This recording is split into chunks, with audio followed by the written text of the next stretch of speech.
It's fun. We have. What's that? I'm having fun this morning. What's that about? Lewis and Eamon? How you get it? But anyway, no.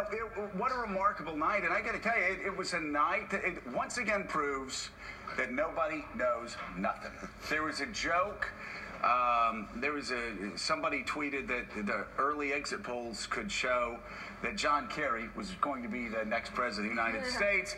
I think Karen Tumblety tweeted that, to which John Kerry tweeted, "Too soon." Too soon. At 10 o'clock last night, I'd been told by top Alabama officials across the state that there were not enough votes for Doug Jones. This is at 10 o'clock.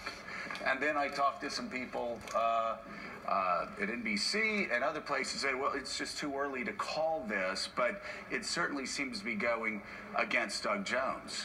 And then, boom, it explodes. This is just what happened with Donald Trump. 5, 6 o'clock exit polls showed that he was going to lose 6 out of the 7 swing states. That didn't happen. It's the voters have the last word, and boy, they shocked the world last night. We want you to spell it out for us, given your insight. Let me set the table first. With us, we have veteran columnist and MSNBC contributor Mike Barnicle, former aide to the George W. Bush White House and State Department's Elise Jordan, associate editor for Commentary Magazine Noah Rothman, and in Washington, White House reporter for USA Today Heidi Frisbella, and national political reporter for the New York Times Yamiche Alcindor, and White House correspondent for PBS NewsHour as well. So very good. Not sure what happened there, but I'll tell you, Joe, before we break it out, what happened in Alabama? What's your gut? And what does this mean for the country? Well, it's hard to say what it means for the country, for the party right now, but there is no doubt there is a new coalition, at least, that's come together in Virginia. And it came together in Alabama, the reddest of red states, a state that Donald Trump said it was a place where people loved him the most. And you saw young voters in Tuscaloosa County who probably didn't appreciate, of course, their university being attacked. Young voters in Auburn. You saw in Shelby County. You saw where we were in Mountain Brook. You saw a lot of educated Republicans going out to the polls saying we're not going there. And then, of course, the turnout among African Americans and other minorities just exceeded all expectations.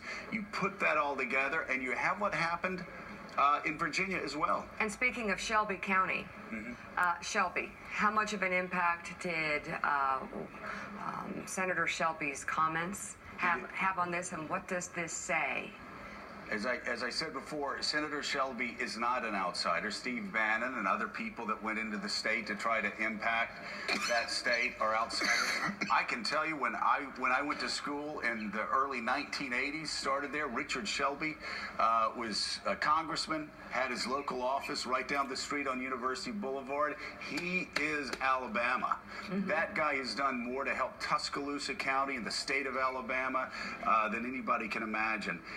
And when Shelby came out and took an extraordinarily courageous stand, that told Republicans, I can be a good conservative, I can be a good Alabama Republican, and I can either stay home or I can vote for the Democrat. And if you look at the write-ins, there were enough write-ins. If all those write-ins had voted for Roy Moore, we'd be talking about Roy Moore going to the Senate this morning and not Doug Jones. And Steve Bannon had a lot to say about a lot of people on stage at his rallies that were so ineffective in Alabama. A lot of losses last night. Donald Trump, of course, the biggest loser last night. I mean, again, imagine he endorses 2 Republicans in the state that he says is his top state, a state he won by 28 points, and they both lose.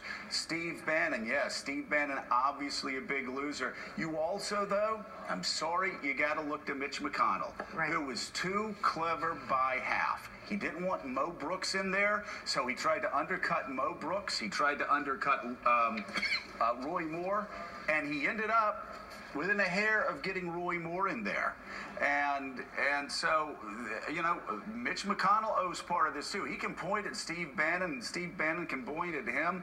If they'd gone with Mo Brooks, a guy who is a hard right conservative, That's a guy, though, that would have won the state easily for Republicans, and we wouldn't be talking about a Democrat winning in the state of Alabama. So I think, Willie, and Joe, that definitely Elise, that President Trump helped Doug Jones win. I believe his tweet, for anybody that was on the fence,